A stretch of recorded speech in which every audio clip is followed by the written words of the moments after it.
Hola, muy buenos días y bienvenidos nuevamente a Dossier Venezuela, otra edición. Y estamos hoy con un hombre respetable, decente, víctima de la persecución de la dictadura. Antonio Ledesma fue alcalde del municipio de Caracas, fue diputado, un hombre que ha hecho política y política con P mayúscula. Y en el 2015 la dictadura, el señor Maduro, esa mafia, le dictaron orden de captura, estuvo preso. En el 2017 se fugó, cruzó a Colombia y de Colombia se fue a España. Desde ahí está librando la lucha por el regreso de la democracia a Venezuela. Hoy es el vocero internacional de una de las candidatas en las primarias, de María Corina Machado. Antonio, un placer que estés aquí y un placer poder hacerte este pequeño reconocimiento y poder hablar sobre el tema de Venezuela. Muchas gracias, mi querido Pacho. Lo siento como un reconocimiento, como un testimonio de solidaridad a los millones de venezolanos que dentro del país siguen escarmentando los resultados de esa tortura que sufren carne propia, repito, mis compatriotas, y a los millones que han tenido que salir.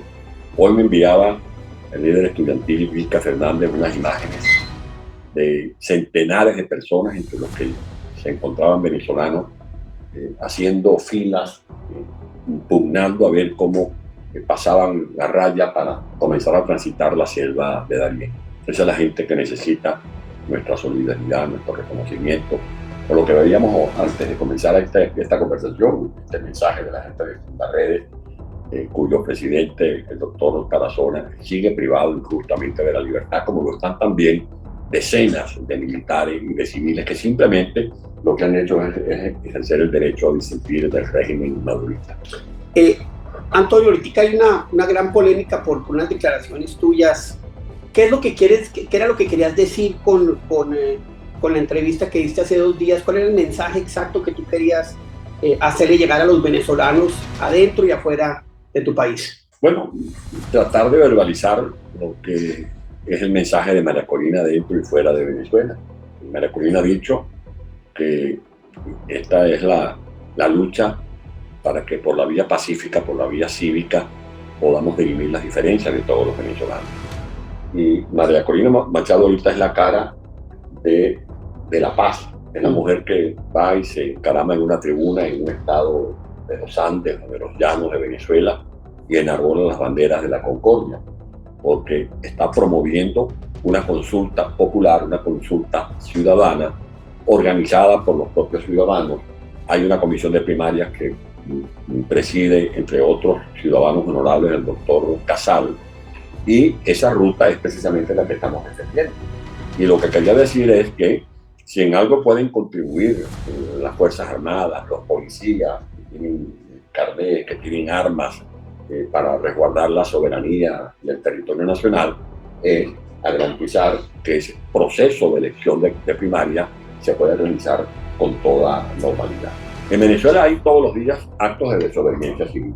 Cuando tú ves, por ejemplo, la gente que lucha en las trochas y no se deja amedrentar, la gente que tiene que pasar de Colombia a Venezuela o de Venezuela a Colombia, muchas veces lo que pone en marcha es un proceso de desobediencia civil. Cuando tú ves que hay trabajadores que se rebelan y protestan, porque al día de hoy, en este momento que estamos hablando, la canasta alimentaria cuesta $500 y el salario de un maestro no pasa de $10. El salario de cualquier trabajador no pasa de 8, de 7 dólares. La gente que protesta en una calle de Caracas o del San Cristóbal porque no hay agua, porque no hay luz, porque no consigue medicina, porque no consigue gasolina, esos son actos de desobediencia civil. Y estas primarias va a ser una suerte de rebelión del voto. La rebelión del voto, porque en estas circunstancias, cuando tenemos un pueblo que tiene confianza en María Corina Machado, que se ha convertido en un fenómeno político, social, por supuesto, esa movilización de la gente con el voto en la mano es mucho más poderoso que ver un ejército con un fusil en la mano. Pero en todo caso, lo que vimos el pasado domingo en Ecuador, por ejemplo, de la Fuerza Armada ecuatoriana protegiendo a los candidatos presidenciales, la Fuerza Armada de Ecuador protegiendo los centros de votación. Es lo que queremos nosotros para Venezuela. Y ese es el mensaje que tú querías dar. Ese es el mensaje, que los militares se pongan al servicio de la Constitución Nacional. Es un golpe militar promover las primarias, es un golpe militar promover que se respete el artículo 328 de la Constitución Nacional, es un golpe o es subversión o es conspiración apelar al artículo 350 de la Constitución Nacional. Me acaban de dictar otra orden de captura. Para allá iba. Okay. ¿Cuántas llevas? No sé, he perdido la cuenta. Ya es como un honor, ¿no? Otra más. Es como una condecoración. Ya estarías así llena de condecoraciones. Decía mi hija solita, papá, eso es como una condecoración más y un orgullo para la familia. Es un testimonio que va a quedar para los nietos de lo que estamos luchando. Aunque nosotros no estamos buscando títulos honoríficos ni vanagloriarnos como héroes, no. Los verdaderos héroes son los que están resistiendo allá adentro. Esa gente que se levanta todos los días, las madres y familias que viven en Petare, por ejemplo, un barrio popular de Caracas, o la gente que vive en San Antonio del Táchira, la gente que vive en los llanos de Apure, de Cogede, de Guárico, productores que no tienen ni siquiera gasolina para sacar las zanahorias que cosechan en Mérida, o no tienen cómo equipar la camioneta para sacar el ganadito, o los cochinos, o las gallinas que van criando en Valle de la Pascua o en Portuguesa. Esa gente es la que está sufriendo y por ello es la lucha que estamos dando. Tú, antes de pasar a María Corina, que se ha convertido en un gran fenómeno político y un gran fenómeno de liderazgo, ¿cómo sobrevive un profesor con $10 allá? ¿Cómo sobrevive un conductor con $8? ¿Cómo sobrevive un funcionario público que gana $20? Si la canasta mínima vale 500, ¿cómo sobreviven? ¿Cómo sobrevive el teniente? También. ¿Cómo sobrevive el capitán? Porque María Corina habla con los militares, pero ¿dónde habla? Porque la persiguen. María Corina sale de su oficina, por ejemplo, y cuando se monta en la unidad que la va a transportar de Caracas al estado Táchira, la está siguiendo un comando policial. No se sabe a qué fuerza pertenecen. Si es de la DIGESIN, que es la Dirección General de Inteligencia Militar, si es del SEBIN, que es un cuerpo político adscrito al poder ejecutivo. A veces son siempre civiles, andan uniformados o vestidos de paisanos, y cuando van por carretera y atraviesan a unos cordones policiales. Allí habla María Corina con sargentos, con distinguidos, con capitanes, con mayores. ¿Qué le dicen? Bueno, que esa gente está al tanto de los hechos de corrupción que están tragándose al país. Porque esos militares no se les esconde una gran verdad. La viven todos los días. Está el cartel de los soles. Claro. Y que una señora, que su hijo sea mayor, o una muchacha, que su papá sea general, esa muchacha tiene que escuchar en su liceo, en su universidad, que se habla del cartel de los soles. Y yo estoy seguro, porque yo tengo testimonio incluso de esto, que hay muchachas que le preguntan a sus padres que si es el coronel general, papá, ¿y qué es esto del cartel de los soles? Papá, ¿qué es esto del contrabando de la gasolina? Papá, ¿por qué mataron a Fernando Albán? Papá, o hijo, le dirá la madre al militar, ¿por qué torturaron al capitán Rafael Costareva? ¿Por qué mataron de esa forma al inspector Oscar Pérez? Esas son conversaciones que se dan en los hogares, porque los militares, la inmensa mayoría, también saben lo que es levantarse y no tener agua potable, ni siquiera para cepillarse los dientes. Los militares también tienen familia, que a los que se les va la luz, a los que se les daña un aparato electrodoméstico. Los militares saben el ruido que hay del cartel de los soles, del tráfico de gasolina, de los negociados que se hacen con los dólares de Cadivi. Y los militares, el militar institucional, que lo hay, que es la mayoría, tiene que sentirse irritado cuando ve que van los jerarcas de la dictadura de Venezuela prácticamente a lamerle las botas a Raúl Castro y a rendirle pleitesías a la élite castrista. Y hoy está volando en un avión de Venezuela el dictador de Cuba. O sea, un avión que movilizarlo cuesta miles de dólares. Resulta que allá en Venezuela los soldados no tienen ni siquiera las botas, no comen completo. Pero el avión de Díaz-Canel es venezolano. Es de Venezuela, absolutamente. Lo hacen con todo el descaro. Y Diosdado Cabello fue a Cuba a garantizarle al régimen cubano que se podrá quedar sin gasolina en Táchira. que se podrá quedar sin gasolina Mérida, que se podrán quedar sin gasolina los zulianos, pero que los cubanos no, o sea, los castristas, porque eso lo manejan son ellos. Entonces, este es el mensaje que nosotros estamos enviando. ¿Dónde se ha visto que se va a dar un golpe de Estado instalando una mesa, una mesita, un taburete, donde la gente tenga un papelito como este, donde la gente tenga un bolígrafo y haga una cola? Eso no es conspiración, eso es ejercer la rebelión del voto, que está en la Constitución Nacional. ¿Y qué es lo que está pidiendo María Corina Machado cuando viaja a los pueblos? Los mensajes que manda la comunidad internacional, que ningún efectivo militar se preste a agredir a esa gente que va a hacer fila simplemente para votar. ¿Con qué excusa, por ejemplo, Nicolás Maduro va a justificar que le mandó a lanzar perdigones, bombas lacrimógenas o disparos a una fila de gente que están simplemente esperando el turno para votar? Porque eso es lo mismo una manifestación en la que ellos pudieran justificar. Esto es un voto, es un hecho tal vez.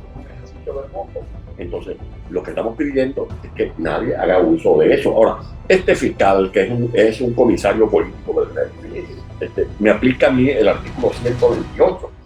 Y el artículo 128 establece que todo ciudadano que se haga alianza con grupos irregulares, con grupos vandálicos, con terroristas, se le aplicará el artículo 128. Y yo tengo alianzas con Hezbollah, yo tengo alianzas con el ELN. ¿Quién es el que tiene escondido en Venezuela, el que protege, por ejemplo, a los disidentes de la FARC? A Iván Márquez. Pero están tratando el fuerte. ¿Quiénes son los que se entienden con estos grupos del cartel del Golfo, de Iván Mordisco, con los grupos de la Segunda Marquetalia, los que se entienden con los grupos narcotraficantes que están operando en el Zulia, los que están operando en el estado Apure? ¿Soy yo? No. Debería dictarle esa orden de captura al propio Maduro, que es el que dirige esas relaciones con estos grupos irregulares. De allí que lo que nosotros estamos planteando es que la Fuerza Armada Nacional no se preste para llevar adelante lo que ya ha anunciado el gobernador de Trujillo, lo que ha anunciado Diosdado Cabello. ¿Por qué el fiscal se va a hacer una declaración en la que yo simplemente digo que la desobediencia civil que está plasmada en el artículo 350 es un derecho de los ciudadanos a qué? A defender sus derechos? ¿Y qué es un derecho? Votar es un derecho. Escoger nuestro candidato presidencial es un derecho. No lo pueden escoger en Miraflores aunque ellos quisieran. Entonces, eso es lo que nosotros estamos. Y eso es lo que nosotros vamos a seguir defendiendo contra viento y marea. Y por eso María Corina con mucho coraje dice hasta el final es hacer valer los derechos de los ciudadanos para que los sueños de reconstruir la democracia, de restablecer el Estado de Derecho, de que podamos tener instituciones autónomas, poder judicial autónomo, parlamento autónomo, una fiscalía que de verdad le sirva a los ciudadanos, una contraloría no para inhabilitar, como hacen, perseguir a los disidentes, sino una contraloría que garantice la transparencia en el manejo de los asuntos, de los dineros públicos. Ese es el plan que tiene María Corina, no hay otro plan. Precisamente María Corina ha sido siempre una mujer de una dignidad, de una fuerza y de una, digamos, se ha mantenido en ese espacio sin ceder un milímetro.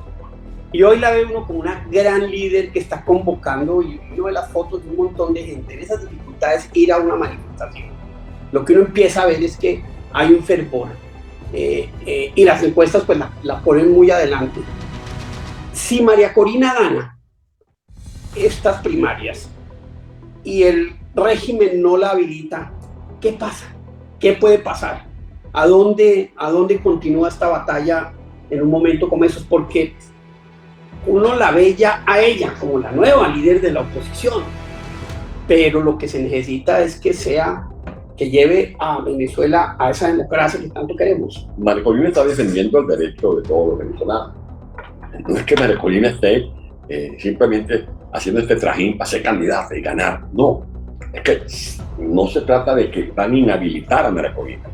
Es que las maniobras del régimen es para inhabilitar a millones de venezolanos.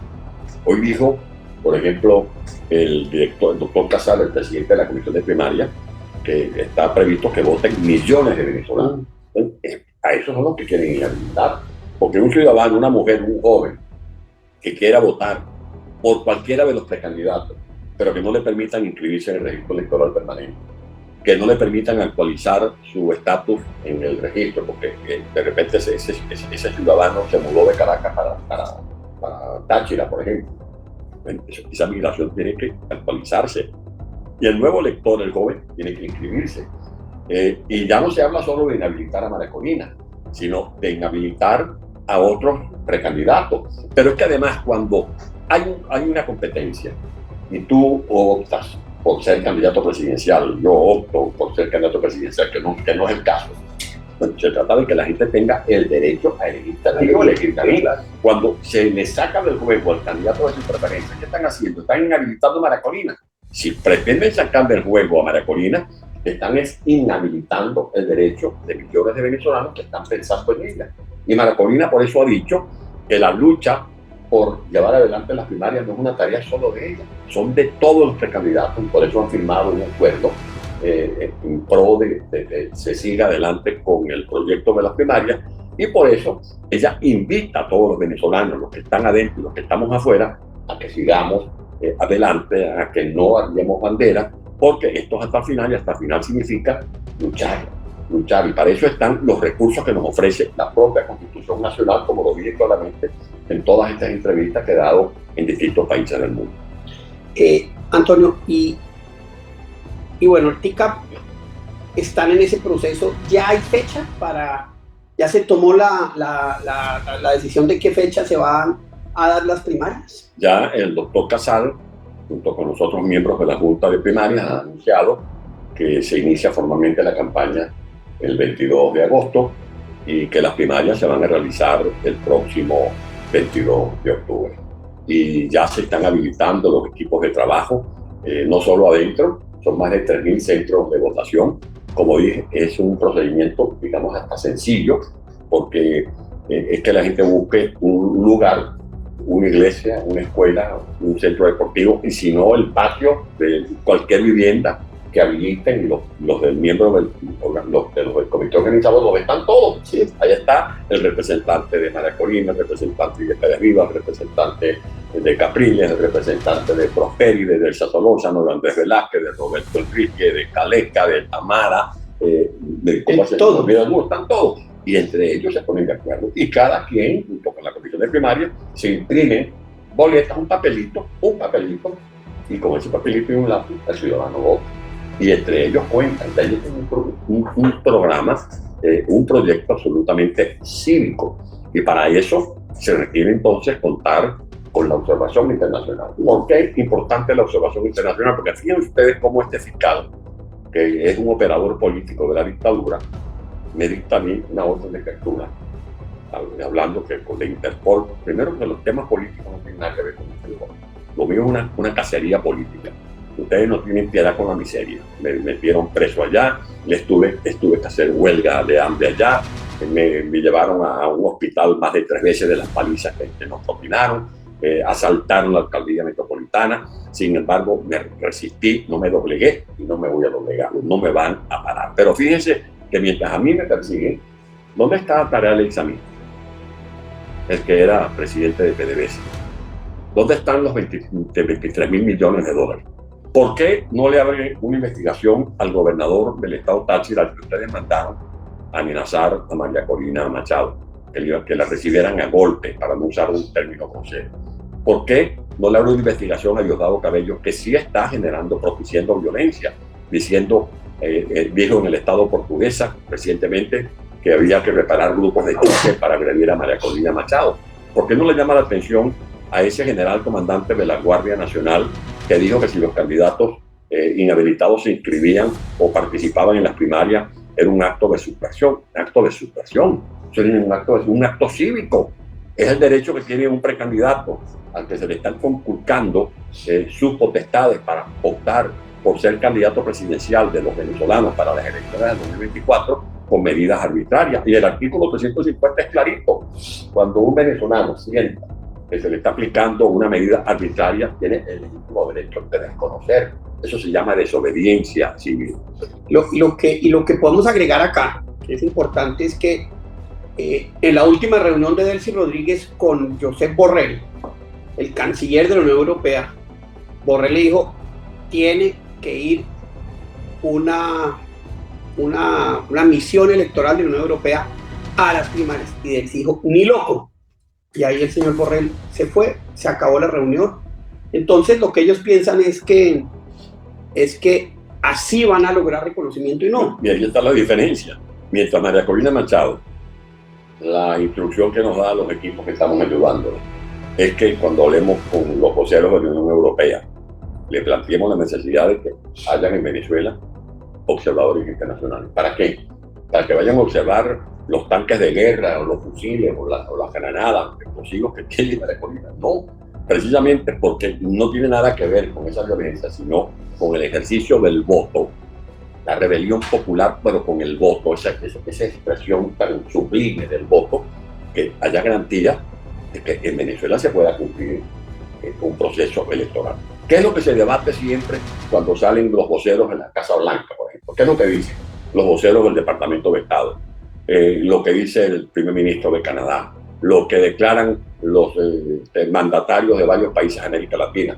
Elecciones libres y soberanas, eso es lo que piden. Punto. Y el señor Borrell acaba de decir públicamente que ojalá en Venezuela se pueda dar el mismo esquema de garantías electorales como el que se ofreció en Guatemala y como el que se ofreció en Ecuador. Hubo una penetración del narcotráfico en Ecuador. ¿Y qué hicieron las Fuerzas Armadas? Proteger a los precandidatos y garantizar que los ciudadanos acudieran. Más del 80% acudió a votar en el proceso de Ecuador en medio de esas amenazas de los grupos mafiosos que han penetrado el territorio de Ecuador. Pero Maduro y su mafia, que es una mafia la que gobierna esa, ni siquiera gobierna, la que se roba ese país, no le interesa esto, no le interesa la democracia, no le interesa, y es muy probable que no solo inhabilita a María Corina, sino a otros. ¿Qué pasa si hay una gran votación? Hay una votación muy importante, porque hay que entender que no es un proceso electoral que el Estado maneja y que genera, pues digamos, unas condiciones de mucha mayor facilidad, pero va a haber mucha votación y los inhabilitan a todos. ¿Qué sigue? ¿Qué pasa ahí? ¿Cómo esa expresión popular que renueva a la oposición, porque la va a renovar totalmente, puede tener un impacto inclusive mayor para lograr que la democracia vuelva, así el señor Maduro y su mafia no quieran? Yo creo que la señal más importante que se ha dado en estos últimos días fue el acuerdo, primero en un lugar del centro de Caracas, en Chacayito, los precandidatos. Que quede en evidencia que no es solo el reclamo que hace María Corina, sino que es un coro donde están esas voces que representan a grupos ideológicos, a partidos políticos de distintas corrientes, distintas tendencias, pero con un objetivo compartido en esta coyuntura, que llevar adelante las elecciones primarias. Que la gente siga actuando, porque lo admirable es, mi querido Pacho y amigas y amigos que nos están viendo, escuchando, es que un pueblo que tiene que levantarse todos los días a ver cómo consigue la bombona de gas para cocinar los alimentos. Porque en Venezuela hay gente que ha regresado a los tiempos de la leña. Esa gente que se levanta todos los días a ver cómo le da algo de comer al muchacho para que vaya a estudiar. Sin embargo, se moviliza. ¿Qué le han dicho cuando María Corina Cáceres nos cuenta? A veces el condólogo es, cuéntame cómo te fue en Santa Lucía. ¿Qué viste allá? Dice, la presencia de jóvenes, la presencia de mucha gente joven que no pierde su ilusión por el futuro. Y todo lo que le dicen a esas muchachas, esos muchachos a María Corina, vamos a lograr que haya educación, yo quiero una buena educación, yo quiero formarme para ser alguien útil a mi país. ¿Qué le dijo una señora en un pueblo de Venezuela, creo que fue en el Táchira, que acudió a recibir a María Corina? Vengo aquí porque mi hijo que está en Chile me pidió que no te fallara. Y asisto a riesgo de que me voten porque está en un cargo público. Pero mi hijo me pidió, ¿y sabes por qué mi hijo me pidió que te acompañara? Porque mi hijo tiene la esperanza de que si tú ganas, él va a regresar a Venezuela. Eso es, se me pone la piel de gallina. Entonces, esa gente que tiene problemas porque no tiene gasolina, no tiene comida, esa gente, sin embargo, le pone corazón y va a esas concentraciones. ¿Qué se observa en esas concentraciones? Mucha emoción. Nosotros estamos presentándole en estos contactos con organismos internacionales los resultados de esas investigaciones. Que no es que las mandó a hacer un equipo de María Corina para apoyar las encuestas, no. Son investigaciones, incluso de encuestas que hasta unos años atrás no le daban oportunidad electoral a María Corina Machado, y hoy recogen lo que es el sentimiento de un pueblo que convierte a María Corina Machado en un fenómeno político-social, con la ventaja de que María Corina está serena, no cae en los delirios del falso mesías, que se considera una predestinada. No, ella sabe que lo que tiene sobre sus hombros es una inmensa responsabilidad, y por eso convoca a todo el mundo. Ella tiene un partido, y hay que ver lo que ha significado construir 20. A mí me consta cómo el señor Henry Alviari a veces tenía que viajar en un autobús de Caracas para montar los equipos en el estado Lara, cómo Magalí tenía que buscar por aquí por allá, pasé unas 20, 15 franeas. Es meritorio lo que se ha hecho, porque ellos tienen todo el derecho de ser la plataforma fundamental en este proceso. Pero María Corina abre los brazos y convoca a todo el mundo, incluso a sectores ideológicamente adversos. Una de las primeras que salió a darle un apoyo moral a los dirigentes del Partido Comunista fue María Corina Machado. ¿Por qué? Porque le asaltaron los símbolos al Partido Comunista, porque él no se salva a nadie. Y el que crea que entendiéndose bajo cuerda se va a acomodar con Maduro, le podrán suspender o posponer la ejecución, pero llegará el momento en que lo van a ejecutar, porque así son las dictaduras. No tienen piedad con nadie, no respetan los derechos humanos, no respetan la libertad de expresión, y lo que hacen es hundir al país en ese abismo donde los salarios son paupérrimos al extremo, como te decía hace unos instantes, que hay muchachos que no tienen cómo desayunar. ¿Sabes cuántos niños, niñas y adolescentes han desertado del sistema educativo en los últimos meses? 1.500.000 niños. ¿Sabes cuántos educadores han salido del sistema educativo? Más de 220.000 educadores. Y eso es capital humano, claro, capital humano formado. ¿Quién educa entonces? ¿Sabes cuántos niños, cuántos carros se hicieron en las ensambladoras de Venezuela en el mes de julio de este año? 3 carros. 3 carros. ¿Sabes cuál es la inflación actualmente de Venezuela, la más alta del mundo? 404%. Los salarios paupérrimos. El Producto Interno Bruto es una tercera parte de la deuda externa que tenemos.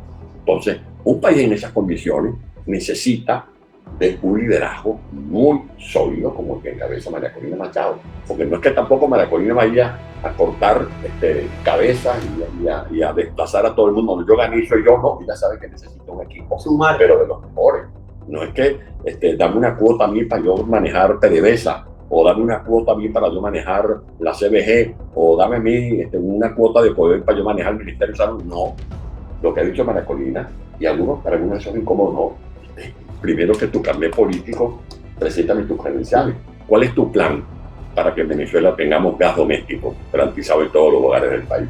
¿Cuál es tu plan para que pongamos a funcionar las refinerías, las que tenemos dentro del país que están destartaladas? ¿Cuál es tu plan para que podamos nosotros garantizar el suministro de gasolina, de diésel, para reactivar las termoeléctricas, para recuperar las turbinas de los sistemas hidráulicos? ¿Cuál es el plan para hacer de la ganadería y de la agricultura un emporio que garantice la producción por lo menos de un porcentaje importante de los alimentos, de la leche, de la carne que se necesita para garantizar la alimentación de los venezolanos? Eso es lo que necesitamos en Venezuela. Gente con los que yo he visto por Zoom, las reuniones que tiene María Corina, por ejemplo, el plan de los técnicos en economía. Ahí está Gustavo García. Hay que ver lo que es Gustavo García. A mí me dio clases en privado de micro y macroeconomía. Es un hombre brillante, bien formado, pero como él, muchos otros. Los asesores que tiene María Corina en el tema del agua. ¿Por qué? Porque eso es, como dice un amigo, cayendo y corriendo, como la iguana. Sí, claro. O saltando el payaso y subiendo el telón. Llegando, hay que comenzar cómo recuperamos el acueducto. Los acueductos, por ejemplo, el Coloso del Estado Falcón, los acueductos. ¿Cómo se limpia el Golfo de Maracaibo? Pero eso por la emergencia, el agua, una emergencia, agua potable. Porque hay cómo llegar a agua potable. Eso que hay gente, se ponen allí a gente de la revolución, entre comillas, que no saben cómo se maneja ni siquiera una llave. La revolución del billete. Cómo se maneja el PUL 1, el PUL 2, el PUL 3. Que poner a manejar por Puelé a los que saben realmente cómo se debe mantener una subestación como la de Malena en el estado de Bolívar, la de San Jerónimo en Valle de la Pasta, la orquesta en Villa de Cura, cómo se recuperan las turbinas, cómo se mantienen las turbinas, cómo se ponen a producir todas esas plantas termoeléctricas para que la gente no sufra lo que está sufriendo actualmente, que son los apagones. Ese es el plan, sí. Ahora eso es conspiración. No, no, ese es el plan. Y el plan es la paz. ¿Cuál es la paz? Bueno, Venezuela necesita una fuerza cuando hay un gobierno democrático establecido, que aspiramos que lo encabece María Corina Machado, una fuerza, pero no vaya a perseguir a nadie, ni para echarle plan de machete a nadie, ni para dispararle perdigones a nadie, no, una fuerza para que, por ejemplo, reduzca su mínima expresión a toda esta invasión que tenemos de gente explotando el arco minero, terroristas, de los grupos de la FARC, que hacen lo que le da la gana en la frontera, se instalan allí los campamentos, denuncia que ha hecho documentada el expresidente Duque en la ONU, y denuncia que de manera reiterada venía haciendo el doctor Tarazona, con evidencia de que por lo menos en 12 estados habían campamentos del ELN. Las bandas, los grupos amponiles que cometen crímenes crueles que ya son famosas en el mundo, como la banda de Aragua, por ejemplo, todo lo que es la Segunda Marquetalia, lo que es el grupo irregular de Iván Mordisco, lo que es el Clan del Golfo, la presencia de grupos mexicanos, que como nos analizamos en el foro del Observatorio Geopolítico que dirijo la semana pasada, con tu presencia y la presencia del doctor Alberto Rey, de María Paula Romo, el riesgo de que ya en Colombia o en Venezuela se comiencen a establecer laboratorios ya no para producir cocaína, que lo siguen haciendo, sino el fentanilo. El fentanilo que viene. Es una droga letal para los seres humanos. Uno ve en los últimos 10 años el fenómeno de la campaña del 2012, 2013 y 2015, donde se unió la oposición, donde fue el último espacio, gran espacio democrático, donde se derrotó brutalmente y desafortunadamente pues se ganó el espacio político en la asamblea, y eso fue un momento de efervescencia. Viene otro después las terribles, las protestas del 2017 y los muertos y la represión. Viene el gobierno interino del 2019, otro fenómeno, y ahora viene, digamos, otro nuevo auge con María Corina al frente, que es el auge de estas, digamos, de estas elecciones, de estas primarias, una tercera oportunidad como de oxigenar, sin duda, yo sé que es anticiparse, pero las encuestas ya muestran una gran diferencia en María Corina. María Corina va a ser el símbolo de una nueva oposición. ¿Qué hacer? ¿Cómo manejar además pues, a esa oposición muy desacreditada, no nos digamos mentiras, la antigua, la anterior? ¿Cómo manejar eso y cuál debe ser el papel de María Corina como líder de la oposición si se dan los resultados que todos esperamos? Lo primero, que ella sea la portaestandarte de una auténtica unidad. Porque la unidad no es hacer un acto, un teatro, no hacer una foto y acercar la lengua y sonreír. No, la unidad es que tengamos una dirigencia que comparta una estrategia. Y eso es uno de los planteamientos que ha venido haciendo María Corina desde hace mucho tiempo. Una estrategia que previamente puede dar lugar a discusiones, pero que al final habrá que buscar el acuerdo. Yo le preguntaba, y siempre repito este comentario porque me parece una buena lección. Yo tuve la suerte de conocer en vida al expresidente Patricio Belgu, y yo le buscaba tratar de averiguar y sacarle algunas anécdotas. Le decía, presidente, ¿cómo ustedes lograron la unidad en Chile? Usted me decía, bueno, debatíamos mucho, pero ¿cómo se ponían de acuerdo? Bueno, nos poníamos de acuerdo cuando algunos de nosotros, con sentido de responsabilidad, renunciábamos al derecho a tener razón. Eso es una frase muy profunda, muy profunda. Bueno, en Venezuela necesitamos compartir una estrategia. Si se va a dialogar, bueno, vamos a dialogar con una estrategia. María Corina, por ejemplo, no es renuente a los diálogos, pero lo que ella ha dicho, y nosotros lo hemos respaldado, es que si tú te sientas en torno a una mesa con los representantes del régimen, solo tienes que buscar cuáles son los acuerdos. Bueno, libérame los presos políticos, civiles y militares, vamos a poner las cuentas en su justo lugar, vamos a garantizar que esto podamos superar este trance en elecciones libres y soberanas, vamos a depurar el registro electoral permanente, vamos a reducir estos grupos de choque que usan la violencia para agredir a los residentes. Eso es lo mínimo. Vamos a garantizar que hayan observadores internacionales de Europa, de la Unión Europea, de la OEA, etc. Bueno, ¿qué ha ocurrido en los últimos diálogos? Bueno, que el régimen va a dialogar a Bruselas recientemente, y después que regresaron de Bruselas, donde alzaron banderitas de paz y hablaron de la paz y del amor, pero al llegar le metieron 6 años de cárcel, 16 años de cárcel a 6 dirigentes sindicales. Y después, en simultáneo, prácticamente, Jorge Rodríguez, que es vocero de Maduro, dijo que se fueran a lavar y se pactó, así en esos términos tan impropios, los miembros de la Unión Europea, porque no iban a ser aceptados como observadores. Bueno, esa es una mecánica que hay que encarar, y hay que encararla plantándose bien a la hora de llevar adelante un diálogo. Eso es, entre otras cosas, lo que ha dicho María Corina Machado. Y luego que se entienda que hay una verdadera lucha moralista, no para hacer una depuración como los comunistas, los estalinistas, no, moralista en el sentido de que primero Venezuela, que ahí nadie va a hacer trapición bajo negocios, a ver cómo se resuelve desde el punto de vista personal o grupal, sino que primero es sacar a Venezuela de la crisis, como ya lo he dicho, cómo vamos a aprovechar el petróleo que nos queda, cómo vamos a aprovechar el gas que nos queda, porque Venezuela está comprometida con la lucha contra el calentamiento global, pero cómo producimos energía termoeléctrica, cómo producimos energía eólica, si tenemos un país muriéndose de hambre y dónde están los recursos. La gran caja de financiación va a ser el petróleo, para ir creando las bases de fuentes de energías renovables para que después sean desplazadas de manera progresiva las fuentes fósiles. Pero primero hay que sacar a la gente de la hambruna. ¿Cómo se va a pagar la deuda? Por ejemplo, la deuda externa, si tenemos casi el 80% de condiciones de pobreza. Esos temas ya los está manejando, discutiendo María Corina, porque lo importante es que escucha. Se deja asesorar, porque ella está consciente que un solo palo no hace montaña, y que la crisis es tan honda, tan profunda, que se requiere de un andamiaje donde estén representaciones variopintas, pero eso sí, comprometidas con sacar a Venezuela del desastre. Déjame terminar con una pregunta distinta, digamos, al tema electoral. Tarek El Aissami lo sacan del panorama y se genera un vacío político en un montón de frentes. Obviamente uno tiene claro que los Rodríguez y Diosdado no se quieren.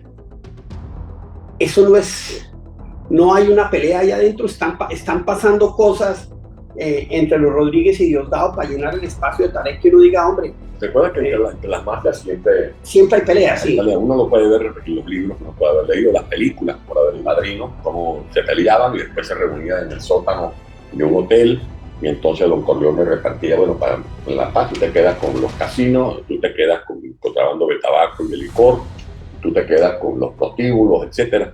Bueno, a ellos los une el delito, los une el miedo y la idea de repartirse los proventos que les da el mal uso de los dineros públicos.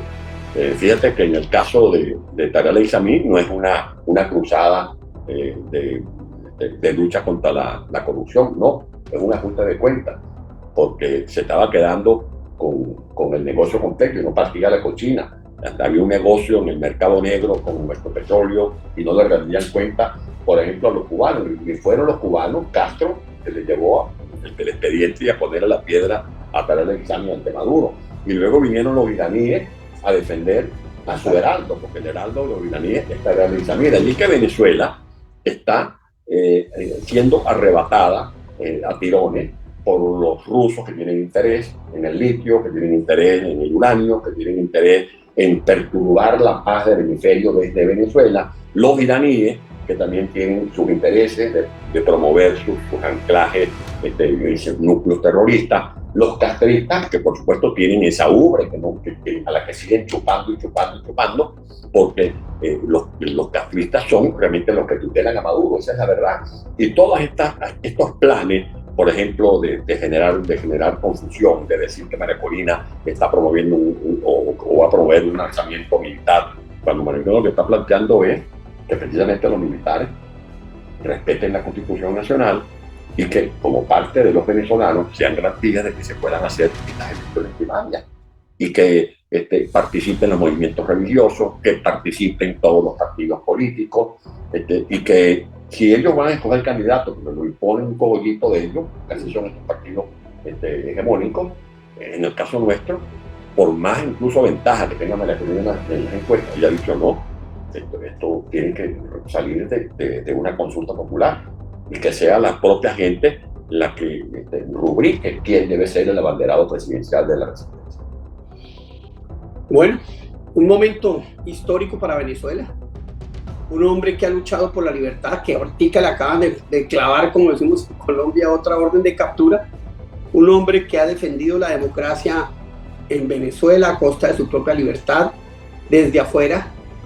Un gran venezolano y un gran ser humano. Gracias, Antonio. Un placer estar aquí. Gracias, un gran abrazo y saludo a todos los lectores. Me pueden llamar y escribir por mi Twitter, @alcalde Ledesma, o por mi Instagram también. Muchas gracias y hasta la próxima.